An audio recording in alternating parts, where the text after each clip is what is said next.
అన్ని film ఇండస్ట్రీలోనూ biopic తీయడం సాధారణమైపోయింది. ముఖ్యంగా తెలుగులో కూడా ఈ తరహా సినిమాల సంఖ్య బాగా పెరుగుతోంది. అయితే బయోపిక్లుగా వచ్చిన చిత్రాల్లో కొన్ని మాత్రమే సక్సెస్ అయ్యాయి.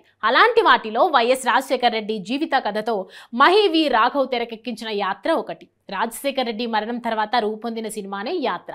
మమ్ముట్టి ప్రధాన పాత్రలో నటించిన ఈ చిత్రం సూపర్ డూపర్ హిట్ అయింది. దీంతో దీనికి సీక్వెల్ గా వైఎస్ జగన్మోహన్ రెడ్డి కథతో సినిమా చేయాలని దర్శకుడు మహి వి రాఘవ్ ఎప్పటి నుంచో ప్రయత్నాలు చేస్తున్నాడు. అందుకు తగ్గట్లుగానే స్టోరీని కూడా రెడీ చేసుకొని చాలా గ్యాప్ తర్వాత దీన్ని మొదలెట్టిన సినిమా షూటింగ్ చివరి దశకు చేరుకుంది. ఈ క్రమంలోనే మూవీ యూనిట్ యాత్ర 2 నుంచి టీజర్ ను వదిలింది. ప్రస్తుతం ఏపీ సీఎం గా వైఎస్ జగన్మోహన్ రెడ్డి జీవితంలో కొన్ని సంఘటనల ఆధారంగా ఈ సినిమా తీశారు. అయితే ఏ సంఘటనల ఆధారంగా తీశారనేది మొన్నటి వరకు కాస్త సందేహం ఉండేది. తాజాగా వచ్చిన టీజర్ తో సినిమాపై ఫుల్ క్లారిటీ వచ్చేసింది.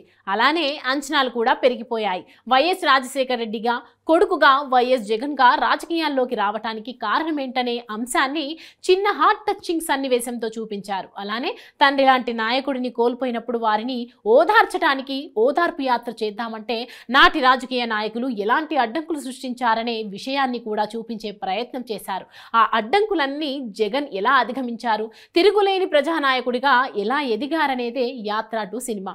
ఈ టీజర్ లో ఓ చోట ఉన్నదంతా పోయినా పర్లేదని తెగించిన జగన్ లాంటోడితో యుద్ధం చేయడం మనకే నష్టం మేడం అని సోనియా గాంధీతో ఓ పాత్రధారి చెప్పే సీన్, చరిత్ర నన్ను గుర్తుపెట్టుకుంటుందో లేదో నాకు అనవసరం, కానీ ఒకవేళ గుర్తుపెట్టుకుంటే తండ్రి కోసం ఇచ్చిన మాట తప్పని కొడుకుగా మీరన్న ఆ చరిత్ర గుర్తుపెట్టుకుంటే చాలన్న అనే మరో సీన్, నేను వైఎస్ రాజశేఖర రెడ్డి కొడుకుని అని అసెంబ్లీలో జగన్ పాత్రధారి చెప్పే సీన్స్ గూస్ బంప్స్ తెప్పిస్తున్నాయి. టీజర్ ఇలా ఉందంటే సినిమా అంతకు మించి ఉండబోతుందనే క్యూరియాసిటీ క్రియేట్ చేస్తుంది.